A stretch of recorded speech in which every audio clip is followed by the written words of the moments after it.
Is a special edition of the Rachel Maddow Show. To health in a handbasket. The desperate fight to stop health reform from happening has been paved with some really bad behavior, with vigor and venom generally reserved for the tragic results of ill-advised elective foreign wars. Some Americans confronted their elected representatives about the possibility of reforming our lousy system, our system which is much less effective than it is expensive. The summer of town hall rudeness took flight during the August recess for the House and Senate, and as grassrootsy and as spontaneous as it was all supposed to seem, we discovered that not all groundswell movements spring from real roots.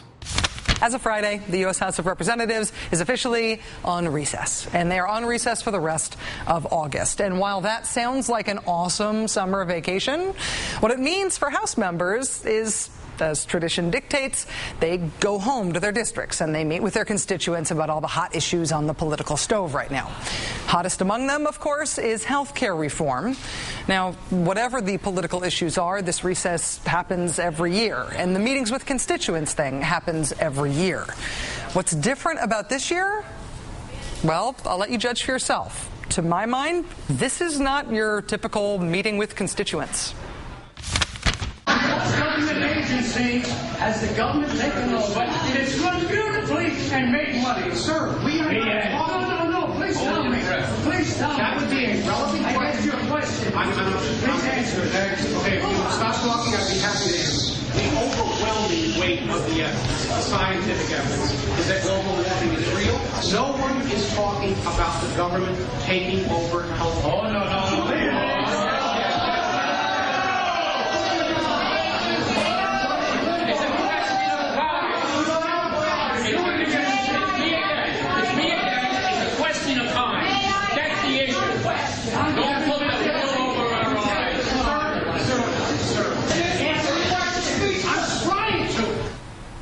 Democratic Congressman Tim Bishop of New York being shouted down and overwhelmed by a belligerent, organized crowd of hecklers that had no interest in letting him get a word out as he attempted to answer their questions. This could just be a one-off thing. This could just be a one-off experience of badly behaved constituents somewhere mad at their congressman about something or other. Turns out this was not at all a one-off bad meeting. It turns out this is happening around the country. Here's Texas Democratic Congressman Lloyd Doggett. Yes, there are still elected Democrats in Texas. Here's Congressman Doggett facing a similar scene at a town hall event over the weekend. This one took place at a grocery store in Austin.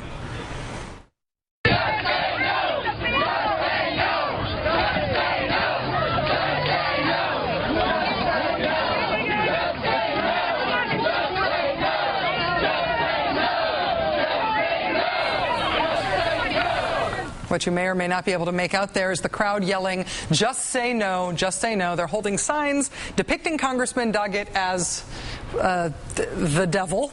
And there's one sign that reads, "No government counselor in my home."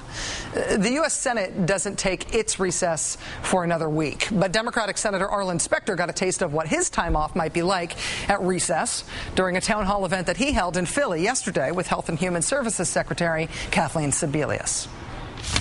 I am not a member of Congress, have never been. That's just a fact. I'm just telling you. My observation is I have never seen members of Congress work harder on it. It is unacceptable to me for somebody to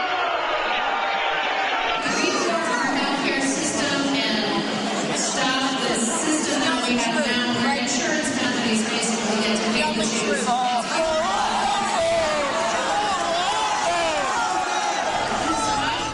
We actually had to narrow down the pile of footage that we had like this from just the last few days in order to figure out what to show in the time that we had available on the show. We could have spent the entire hour just showing tape like this.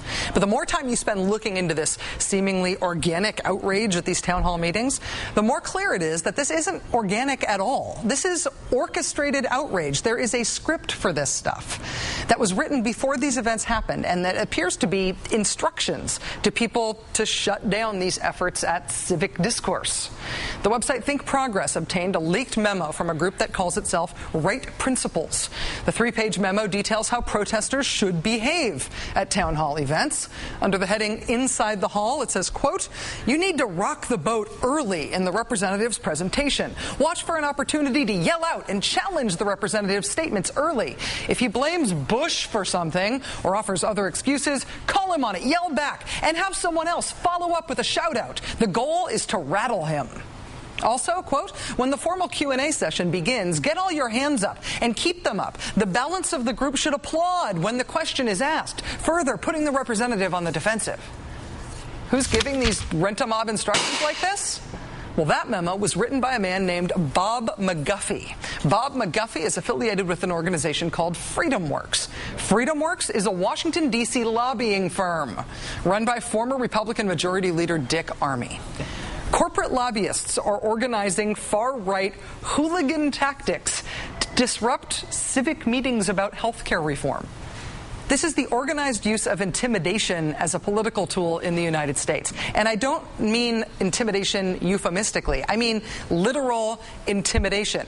New York Congressman Tim Bishop, who we showed you earlier, he ended up having to be escorted to his car by 5 police officers for his own safety after his town hall event was over. And this type of harassment is not just reserved for elected officials. Check out what happened at a Syracuse, New York town hall meeting when a man who supports a single-payer healthcare system stood up at one of these events to ask why his congressman wasn't supporting single-payer. It's cheaper. It would cover everyone. We have 45 million people who are uninsured. Congressman Fay, 90 people who have signed on in the United States Congress. 11 of your own. To you. Sit down. Sit down. Sit down. Time out for action. Why won't you co-sponsor HR 676 and support single-payer universal health care? This type of tactic, this type of intimidation is a deliberate choice, and it appears to be stoked and organized by corporate lobbyists. And it is not something that is happening in a vacuum. Let me give you another example of what's being passed off as politics right now by lobbying interests on the political right. When the climate change bill came before the House last month, a Democratic congressman named Tom Perello of Virginia received a letter purportedly from a nonprofit Hispanic group in his district, and the letter urged him to oppose the cap-and-trade legislation. He received similar letters from what were purportedly his local branches of the NAACP. Only these letters weren't actually from that Hispanic group in his district or the NAACP. A Republican lobbying firm in Washington has admitted to impersonating those local nonprofits and sending Congressman Perello fake letters to get him to oppose the climate change legislation. Congress is now investigating this incident. This is a lobbying firm. This is the establishment. This isn't a lone nut job passing himself off as a group he doesn't belong to. This is well-paid lobbyists doing this as a strategy.